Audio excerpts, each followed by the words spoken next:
জয়গুৰু শঙ্কৰ সৰ্বা গুণাকৰ জাকেৰি নাহিক কম তুহাৰ চৰণ ৰেণু শতকোটি বাৰেক কৰহি প্ৰণাম হয় জগতগুৰু শ্ৰীমন্ত শংকৰদেৱ গুৰুজনৰ আদৰ্শৰাজিক অনুকৰণ কৰি গুৰুজনৰ একশৰণ নাম ধৰ্মৰ সেই অনুপ্ৰেৰণাক সৰুগত কৰি কামৰূপ জিলাৰ অন্তৰ্গত হাজোৰ বৰদলি মণিকূট সভাগৃহত আজি অনুষ্ঠিত কৰা হৈছে বৰদলি ৰাইজৰ উদ্যোগত ভাগৱত পাঠ কাৰ্যসূচী আৰু গুৰুজনৰ আদৰ্শৰাজিক অনুকৰণ কৰা হৈছে ভগৱান শ্ৰীকৃষ্ণৰ আদৰ্শৰাজিক অনুকৰণ কৰা হৈছে লগতে শ্ৰীমদ ভাগৱত গীতাৰ শ্ৰীমদ ভাগৱতৰ যি সাৰাংশ এই এখন পাঠ কৰা হৈছে আৰু আধ্যাত্মিক কাৰ্যসূচীৰ মাজেৰে শীৰ্ষক কাৰ্যপন্থ হাতত লোৱা দেখিবলৈ পোৱা গৈছে আমি পোনপটীয়া সম্প্ৰচাৰ দেখিবলৈ চেষ্টা কৰিছোঁ এয়া বৰদলি মণিকূট সভাগৃহত ভাগৱত পাঠ কাৰ্যসূচী চলি আছে আৰু ভগৱান শ্ৰীকৃষ্ণৰ আদৰ্শৰাজিক অনুকৰণ কৰা হৈছে আৰু এইদৰে শীৰ্ষক কাৰ্যপন্থা চলি থকা দেখিবলৈ পোৱা গৈছে ভাল সেইটো দেখুৱাওক বেলেগৰ ধৰ্মক নিন্দা কৰি আপুনি কি পাব আপোনাৰ ধৰ্মটোত কি বিশেষত্ব আছে গুৰুজনাইনো এখন হৰিনাম ধৰ্ম কিয় প্ৰৱৰ্তন কৰিবলগীয়া হ'ল এই কথাখিনি আপুনি দীঘল ৰেখা টানি দিয়ক না তেতিয়া মানুহ নিজে আহিব আপুনি ভাগৱত চৰ্চা কৰিছোঁ আমাৰ অসমৰ এজন বিখ্যাত ভাগৱত ব্যাখ্যাকৰ্তা ৰণ্টু শইকীয়া বাপ তেখেত আহিছে বিশ্বনাথ চাৰিআলিৰ পৰা তেখেতৰ বিশ্বনাথ চাৰিআলিৰ পৰা নিমন্ত্ৰণ দি আহিছোঁ তেখেতৰ লগত অচ্যুত দাস বুলি এজন আহিছে তেখেতে পাঠ কৰে বৰ ধুনীয়া সুন্দৰ লয় আৰু সুৰেৰ তালেৰে তেখেতে ভাগৱত পাঠ কৰে আমি তেখেতক ৰঙিয়াৰ পৰা মাতিছোঁ আমাৰ আচলতে এই ভাগৱত ব্যাখ্যা ভাগৱত পাঠ আমি যোৱা 5 বছৰ এই যে 5ম বছৰ আমি যোৱা 4 বছৰে আমি আমাৰ চুবুৰীত কৰিছিলোঁ এইবাৰ আমি ৰাজহুৱা স্থানলৈ আনিছোঁ যাতে ইয়াৰ বহুল প্ৰচাৰ হয়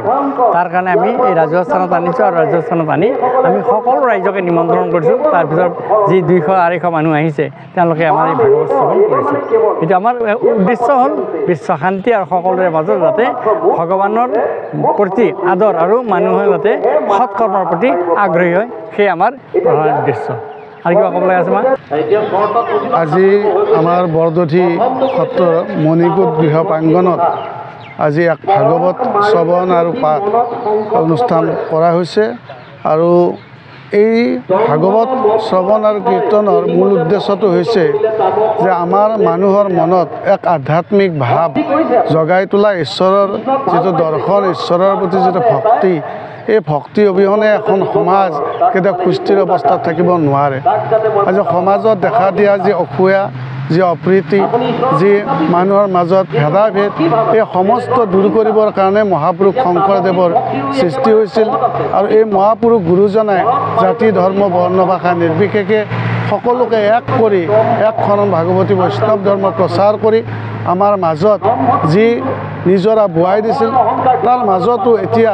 কিছুমান অসূয়া শক্তিয়ে কি কৰিছে যে গুৰুজনাক এই আসনৰ পৰা যেন নমাব বিচাৰিছে এনেকুৱা এটা ধাৰণা হৈছে গতিকে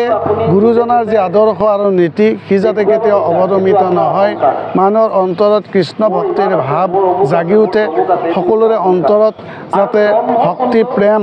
মানুহৰ প্ৰতি সহৃদয়তা আত্মীয়তা দৃঢ় হয় আমি তাকেই আশা কৰিছোঁ আৰু আমাৰ গাঁৱৰ এনেকুৱা বিভিন্ন অনুষ্ঠান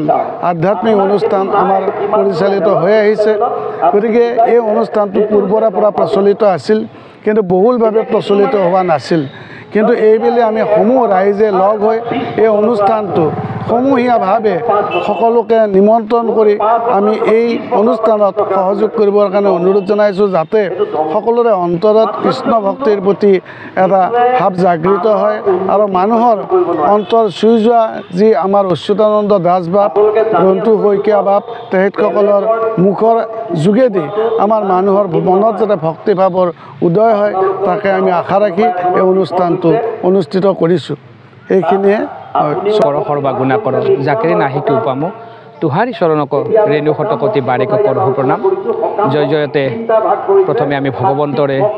আমি চৰণত পদকমলত সেৱা ধৰিছোঁ আৰু এই উপবিষ্ট এই সাধু সমাজৰ আটাইখিনি বাপ বান্ধৱৰ ওচৰত আমি কৰজোৰে প্ৰাৰ্থনা জনাইছোঁ লগতে আপোনালোকে ইমান কষ্ট কৰি আহি এই যিটো ভাগৱতৰ যিটো প্ৰচাৰ কৰাৰ কাৰণে আপোনালোকে চেষ্টা কৰিছে আহি আমাৰ মাজত উপস্থিত হৈছে আমি সঁচাই গৌৰৱান্বিত হৈছোঁ কিয়নো এই ভাগৱতৰ প্ৰচাৰটো আচলতে ইতিমধ্যে প্ৰচাৰ হৈ আছে বহুলভাৱে আৰু বহুলভাৱে প্ৰচাৰ হওক আৰু তদ্ৰূপ আমি এইবেলি আজি আমি যোৱা 5 বছৰে আমি এনেকুৱাকৈ এটা মাহত মানে কি চবৰে সুবিধা অনুযায়ী সকলোৰে দিহা পৰামৰ্শ লৈ আমি এটা ভাগৱতৰ এটা অনুষ্ঠান আয়োজন কৰি আহিছোঁ যাতে এই ভাগৱত শ্ৰৱণ কীৰ্তনে মানুহৰ মনত বিশ্বাস শান্তি শৃংখলা আনি যে আমি এককৰণ হৰিৰ নাম ধৰ্মৰ মাজেৰে জীৱনটোক আগুৱাই নিব লাগিব এইটোৱে আমাৰ প্ৰধান উদ্দেশ্য সেয়েহে আমি আমাৰ মণিকূট প্ৰাংগণত আমি সকলোৱে একত্ৰিত হৈ এই প্ৰভুৰ চৰণত আমি এটা সুবিধা কৰি দিছোঁ আমি ৰাইজক সেৱা নিবেদন কৰাৰ কাৰণে আৰু আমাৰ ইতিমধ্যে আপোনালোকে জানে যে আমাৰ ইউটিউবত চেনেলবিলাকত আপোনালোক জানি আছে যে আমাৰ ৰন্তু শইকীয়া বাপ আৰু অচ্যুত দাস বাপ তেখেতসকলে অতি সুৰ সঞ্চাৰ অতি ভাল মধুৰভাৱে শুদ্ধ ৰূপত শ্ৰীমন্ত শংকৰদেৱ গুৰুজনাৰ নীতি আদৰ্শবিলাক বজাই আহিছে সেইকাৰণে আমি তেওঁলোকক পাই আমি গৌৰৱান্বিত গতিকে ভগৱানে সবকে কৃপা কৰক এই মহান অনুষ্ঠানবিলাকত সকলোৰে শক্তি ভক্তি প্ৰদান কৰক কৃষ্ণ